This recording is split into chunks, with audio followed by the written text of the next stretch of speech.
У Беларусі амаль нічога не дадалося. За гэты час Польша проста стала зусім іншай краінай. Еўрасаюз гэта месца, дзе палякам далі месца на рынку, толькі гэты рынок трэба было заваяваць. Польскі цуд, гэты эканамічны цуд.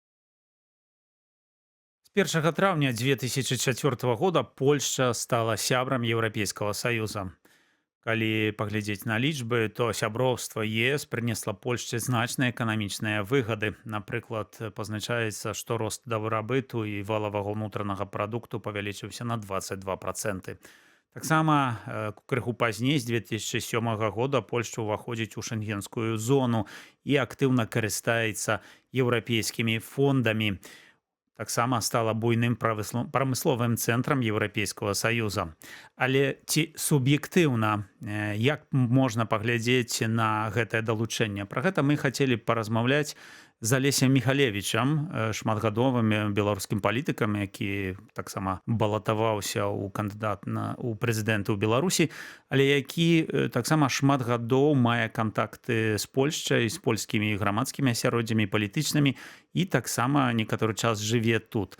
Алесь, ваше меркаванне суб'ектыўнае. Вось вы, напэўна, памятаеце 2003-2004 год, калі Польшча далучалася да Еўрасаюза. Як гэта было тады і што стала цяпер? Як вы лічыце? Я думаю, што гэтыя годы ў Еўрасаюзе гэта цывілізацыйны прарыў, гэта зусім іншая Польшча. Гэта, скажам, асабліва бачна у польскіх меншых гарадах, у мястэчках, былых ваяводскіх цэнтрах, але гэта таксама бачна і ў Варшаве, і ў плане інфраструктуры, і ў плане агульнага дабрабыту. І я першы раз прыехаў у Польшу вучыцца ў 95-м годзе, і шмат у чым тады ў параўнанні з Менскам все гэта выглядала, скажем так, адстала. Так? У Менску была кальцавая дарога, у Менску была цудоўная інфраструктура. Вся тая інфраструктура на сённяшні дзень не засталася.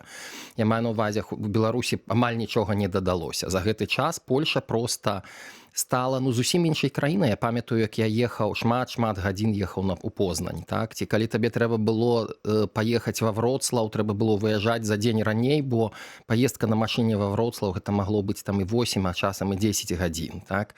І сённяшняя Польша інфраструктурна, але таксама ў плане жыцця людзей, так? Таго, як людзі жывуць, той узровень жыцця. Гэта проста цывілізацыйны скок.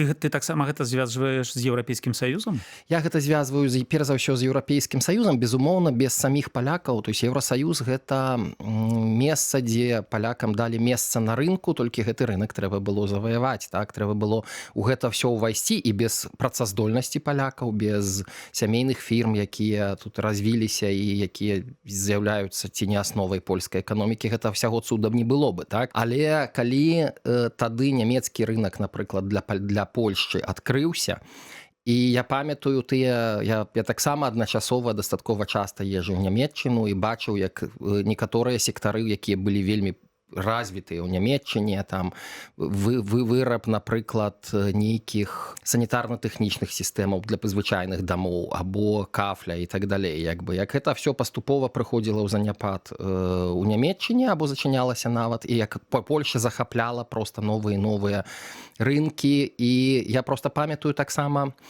і познія гады Савецкага Саюза, калі лічылася, што польская гэта вельмі нізкаякасная, дрэнная і так далей. Сёння мы ведаем, што польскія прадукты з'яўляюцца таксама, польскія тавары з'яўляюцца брэндам. Так? І ні ў кога не ўзнікае сумневаў, ці ён можа, напрыклад, сабе рамонт у кватэры зрабіць з дапамогай там польскай прадукцыі. Так? Канешне, можа і спакойна гэта робіць.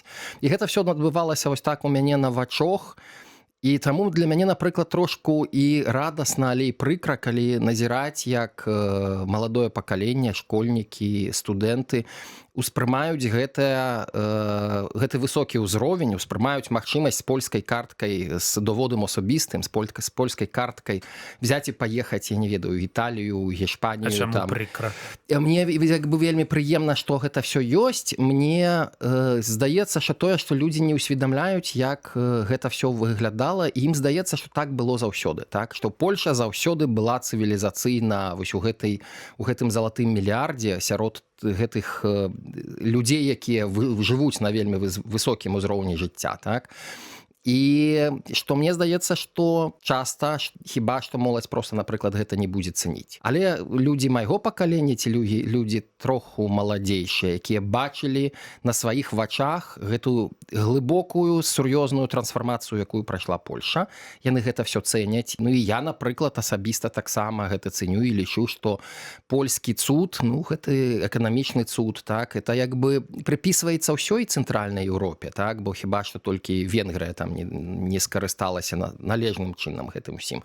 Але Польша з'яўляецца самым вялікім, самым лепшым прыкладам таго, як з краіны, якая была, скажам, у сусветным сераднячку, а можа і менш, скажам, была дастаткова беднай краінай, скажам шчыра, так, стала неад'емнай часткай вось гэтага залатога мільярда і абагнала шмат якія краіны заходняй Еўропы на сённяшні дзень. Алесь, ну вось вы зазначылі, што моладзь можа не цаніць сацыялагічнага пытання. Я бачу, што як бы большасць лічыць у выступленні ў ЕС карысным, але таксама ёсць і іншае меркаванне, нават папулярная з'явілася такая гучаць у некаторых асяроддзях такі паняты як пол-экзіт, так як бы па асацыяцыі з Брэкзіт. То, на вашу думку, ось, выхад з Європейського Союзу для Польщі, гэта была бы што, памылка, праблема? Ну, я спадзяюся, па-першае, гэтага не будзе, гэта чыста гіпатэтычная сітуацыя, бо я таксама памятаю 2004 год, калі польскія сяляне былі група, якая была супраць уступлення ў Еўрапейскі Саюз. Яны найбольш галасавалі супраць, яны найбольш не хацелі гэтага Еўрапейскага Саюза, і яны пасля найбольш скарысталіся з гэтага Еўрапейскага Саюза, так? І на сённяшні дзень хіба што калі сялянам сказаць, што не будзе Еўрапейскага Саюза, но яны скажуць, што гэта глыбокая памылка, так? І мне было гэта цікава вельмі назіраць гэтую сацыяльную змену, так? Калі ў Польшы заўсёды была вельмі высокая падтрымка вступлення ў Еўрапейскі Саюз. Я думаю, што гэтая падтрымка і, скажам, таго, каб Польша была ў Еўрапейскім Саюзе, будзе заставацца вельмі высокай, але вельмі цікава будзе назіраць і паглядзець сацыялагічна, хіба што ў гэтым ці ў наступным годзе Польша першы раз будзе ў Еўрапейскі Саюз больш плаціць, чым атрымліваць, скажам, грошаў з Еўрапейскага Саюза наўпрост. Я заўсёды кажу, што гэта толькі невялікая частка, бо ёсць неэканамічныя перавагі, так, ёсць перавагі як доступ да вольнага рынку, ну, то ёсць вельмі шмат іншых перавагаў, але вось гэты фармальны момант, колькі мы плацім і колькі мы атрымліваем назад, вельмі цікава, як гэта паўплывае, напрыклад, у грамадскай свядомасці, ці здолеюць, скажам, тыя палітыкі, якія, можа, нават публічна не выказваюцца за выхад з Еўрапейскага Саюза, але якія хацелі б, напрыклад, выйсці, каб Польша выйшла з Еўрапейскага Саюза, ці здольныя яны будуць паказаць польскаму грамадству, што вот Еўрапейскі Саюз намі карыстаецца. Так? Але якія яшчэ перавагі апроч эканамічных вы б маглі назваць? Я думаю, што гэта проста цывілізацыйныя перавагі, так? Колькі польскіх студэнтаў, дакладней ужо сёння маладых прафесіяналаў, спецыялістаў, якія вучыліся ў розных краінах Еўрапейскага Саюза, якія былі па стыпендыі Эразмуса. Тое, што Польша сёння з'яўляецца, палякі вельмі сёння па сацыялагічных апытаннях ім не падабаецца, што тут ёсць шмат замежнікаў, але тое, што Польша стала хабам і з Польшай ажыццяўляюцца шмат якія бізнесы на ўвесь свет, што Польша экспартуе свае прадукты, сваю прадукцыю на ўвесь свет. Гэта таксама дзякуючы таму, што Польша была ўключана ў адукацыйны, у сусветны адукацыйны працэс, у еўрапейскі адукацыйны працэс. Так? І Польша проста стала часткай глобальнай, назовем гэта так, нармальнасці, нармальнага заходняй цывілізацыі. Яна заўсёды такой была, толькі адна справа, калі мы ва штосьці верым, мы верым, ну, от як, напрыклад, як сёння мы, беларусы, верым, што наша месца разам з Еўрапейскім Саюзам. Там. Мы верым, што дэмакратыя гэта добра, а колькасць беларусаў па адпаведнасці з дэмакратычнымі працэдурамі рэальна жылі, колькі яны в сваім штодзённым жыцці дамаўляліся, галасавалі, вырашалі, хто будзе ім кіраваць, практычна ніхто, так?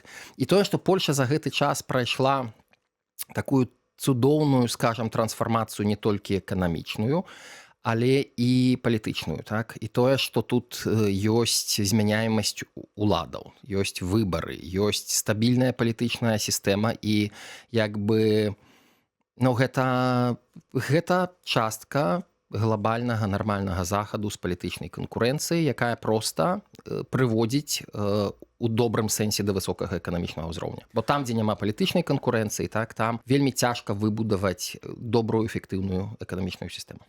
Дарэчы, вы вось казалі пра Беларусь, пра беларусаў, а я ўзгадваў падзеі 2004 года, калі ў Польшы святкавалі тады далучэнне да Еўрапейскага Саюза. І было такое крыху адчуванне, што вось файнае свята, заўзеем за суседзяў, але крыху прыкра, што нас там няма. І на вашу думку, ці Беларусь мела шанс і мае яшчэ шанец далучыцца да Еўрапейскага Саюза? Чаму так сталася, што вось суседзі все, быў такі кансэнсус і ў Польшы, пра які вы згадалі, і ў Літве, Латвіі, Эстоніі, нават Украіна сённяшняя, Малдова імкнецца ў ЕС, і толькі Беларусь не. Я думаю, што Беларусь як грамадства, як людзі, безумоўна, імкнуліся бы ў ЕС, імкнуцца. Толькі калі узгадваць 91 год, Беларусь хіба з усіх краінаў, у тым ліку, калі параўноўваць з Літвой, Латвіяй, Эстоніяй, была найбольш гатовая да ўступлення ў Еўрапейскі Саюз з гледзяшча эканамічнага, інфраструктурнага, з гледзяшча развіцця, скажам, матэрыяльнай базы, назовем гэта так, і найбольш была не гатова ментальна. Это значыць, беларусы все яшчэ веры, таму што Беларусь у часы Савецкага Саюза была адной з найбольш прывілеяваных частак. Мы гэта вельмі не любім гаварыць, таму што але на працягу аднаго пакалення сельская нацыя, якая жыла у дастаткова нізкім узроўні жыцця, без нармальных, даруйце, скажам, без нармальнага туалета, напрыклад, так? Людзі атрымалі кватэры ў гарадах бясплатна, пераехалі ў гэтыя кватэры, адбылася буйная індустрыялізацыя. Беларусь з сельскай нацыі на працягу дэ-факта аднаго пакалення, з 1950 па 1980, напрыклад, стала гарадской нацыяй, па меншай меры па месцы жыхарства, можа быць, ментальнасць яшчэ там захавалась тады іншая. І вось гэтая ўдзячнасць Савецкаму Саюзу, што в плане матэрыяльным нам настолькі шмат шло інвестыцый, у нас размяшчаліся сур'ёзныя прадпрыемствы ваенна-прамысловага комплекса, мы былі там зборачным цэхам, вядомая фраза, зборачны цэх Савецкага Саюза, так? І большасць беларусаў была настолькі лаяльная і ўдзячная Савецкаму Саюзу, што проста хацела гэты Савецкі Саюз адрадзіць. Гістарычна былі вельмі падобныя працэсы, напрыклад, в аўстра-венгерскай імперыі, калі некаторыя часткі былі больш лаяльныя, напрыклад, польская частка, вядома, польскі забор, польская, назовем, зона акупацыі заўсёды была нелаяльная. Але, напрыклад, я это ведаю як чалавек, які доўгі час пражыў у Чэхіі, наколькі Чэхія была лаяльная Аўстра-Венгрыі, бо Чэхія была найбольш эканамічна развітая, яна умела карыстацца гэтымі ўсімі перавагамі, які даваў вялікі рынак Аўстра-Венгрыі. І па выніках большасць беларусаў была вельмі лаяльная Савецкаму Саюзу, і замест таго, каб думаць пра новы вялікі эканамічны праект, дзе нармальная незалежная Беларусь зойме сваё месца сярод роўных у Еўрапейскім Саюзе, людзі па звычцы спрабавалі адрадзіць і аднавіць тое, што яны зусім недаўна бачылі. То есть, што бачылі пару гадоў назад, так? І гэта была ментальная праблема. І я думаю, што вось гэтыя годы незалежнасці Беларусі, адноснай незалежнасці разам з Расіяй і падрасійскай улады, але фармальнай незалежнасці, так? Гэта той час, калі, прынцыпе, адбываецца пераасэнсаванне таго, што Беларусь з'яўляецца часткай еўрапейскай сям'і. Ну і, безумоўна, падзеі ва ўкраіне, вайна ва ўкраіне. Мы весь час сёння на міжнародных канферэнцыях чуем паняцце пра беларускі балкон. Нам, як беларусам, вельмі цяжка сябе балконам нейкім успрымаць, але калі Украіна ўжо дэ-факта стала і адаптавана, скажем, Украіна ўжо прынятая Еўропай як свая частка, інакш бы не было б такой моцнай падтрымкі з боку Еўрапейскага Саюза ў краіне. Ну, Беларусь яшчэ не? Беларусь ментальна ўжо, я думаю, прынята, таму што калі проста адчыняеш карту, мы гаворым пра геаграфію, адчыняеш мапу і глядзіш пра гэты беларускі балкон, ну, абсалютна натуральна напрошваецца, што Беларусь таксама павінна быць у Еўрапейскім Саюзе разам з Украінай, разам з Літвой, Латвіяй, якія з'яўляюцца нашымі суседзямі. Ну, але тут, напэўна, важная роля змена эліты, бо калі паглядзець, у Польшчы быў кансэнсус на ўзроўні эліт. Все выбіралі як бы далучэнне вось да Еўрасаюза як галоўную мэта, то у Беларусі ці ёсць хтосьці, хто кажа, гэта як галоўная мэта. Но Александр Лукашенко гэтага не робіць. У Беларусі няма публічнага працэса. У лукашэнкаўскай уладзе няма публічнага працэса. У лукашэнкаўскай уладзе ёсць адзін палітык і ўсе астатнія тыя чыноўнікі, якія яму падпарадкоўваюцца. Таму як бы мы не мусім звяртаць увагу на тое, што там адбываецца ў публічным дыскурсе. Мы мусім глядзець таксама на беларускія незалежныя СМІ. І трэба памятаць, што як у Польшчы шлях да Еўропы ў значнай меры і шлях да НАТО прарабілі і былі аднымі з лідараў гэтага працэса тыя людзі, якія яшчэ недавно былі у польскай аб'яднанай рабочай партыі і людзі, якія па тэорыі павінны былі выступаць за вялікую Расію. Вы лічыце, што сярод беларускіх Я ўпэўнены, што сярод чыноўнікаў? беларускіх чыноўнікаў у той момант, калі адбудзецца аналаг 91-го года, гэта значыць дэзінтэграцыя Расіі, праблемы ўнутраныя в Расіі. Я думаю, што мы дастаткова хутка пабачым такія навіны, як наступленне Вагнера на Маскву, будуць проста губляцца ў штодзённым там, то есть яны перастануць быць там першай і другой навінай, а будуць проста сыходзіць в нейкі архіў, і ніхто на гэта не будзе звяртаць увагі. Гэта будзе момант, калі все беларускія эліты скажуць у адзіным парыве, што ну окей, так, тады яшчэ недавно мы былі з Расіяй, бо гэта быў правільны выбар, бо вось Украіна паспрабавала, яе пабілі вельмі моцна, мы не хацелі, каб з намі было тое самае. Ну, а цяпер нам трэба сыходзіць на захад. Я недавно глядзеў вынікі фокус-групаў з беларускімі чыноўнікамі, якія мне як бы вельмі спадабаліся з гледзяшча рацыянальнасці. Мы ведаем, што беларусы вельмі рацыянальныя людзі. Все пытанні геапалітычнага выбару адразу адказ. Так, Расія, саюз з Расіяй там і так далей. Далей пачынаецца блок адукацыйных і цывілізацыйных пытанняў. Куды б вы аддалі сваіх дзяцей вучыцца? В Еўрапейскі Саюз. А якая мадэль для Беларусі найбольш прыдатная? Так, мадэль Еўрапейскага Саюза ці мадэль там заходніх краінаў. І па ўсіх пытаннях апроч геапалітычнага выбару прасочваецца, што людзі прызнаюць вартасць Еўрапейскага Саюза, значнасць Еўрапейскага Саюза і лічаць, што туды нам трэба рухацца. І ў той момант, калі больш глыбака паспрабавалі разабрацца і зразумець пра пытанне, чаму ж тады з Расіяй, адказ быў якраз в асноўным такі, што авось Украіна паспрабавала і як бы расійскі аб'юзер прыйшоў як бы і пачаў знішчаць, біць і так далей, і таму нам трэба гэтага пазбегнуць. Так? То бок у людзей, як мне здаецца, вельмі рацыянальнае мысленне, і калі з'явіцца такі шанец, гэты шанец, безумоўна, будзе тады, калі у тым ліку будзе паслабленне сённяшняй Расіі. Пакуль Расія моцная, ну як бы вырвацца з гэтага ўсяго будзе скрайне цяжка, але у Беларусі будзе наступны будзе свой шанец наступны, і я ўпэўнены, што ментальна у плане таго, чаго ў Беларусі не хапіла в 91-м годзе. Вот інфраструктурна все было, вот просто бяры і ідзі ў еўразвяз, так? Але як бы калі каша ў галаве, калі ў галаве як бы няма каштоўнасцяў, няма разумення таго, чаму мы павінны быць разам з Еўропай, так? Чаму, што гэты выбар ён лепшы як эканамічна, так і цывілізацыйна, так?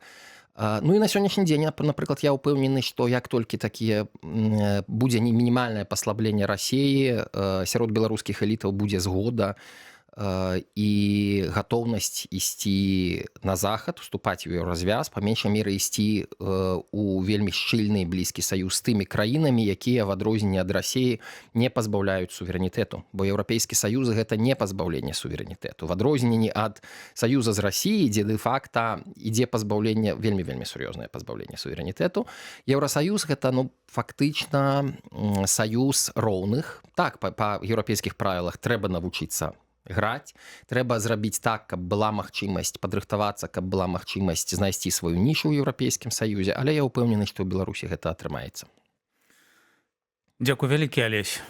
Ну, застаецца нам толькі дачакацца, калі вашыя словы рэалізуюцца. А я нагадаю, што ў нас у гасцях быў Алесь Михалевич, сёння юрыст, яшчэ нядаўна быў актыўным палітыкам у Беларусі, у тым ліку кандыдаваў на пасаду прэзідэнта.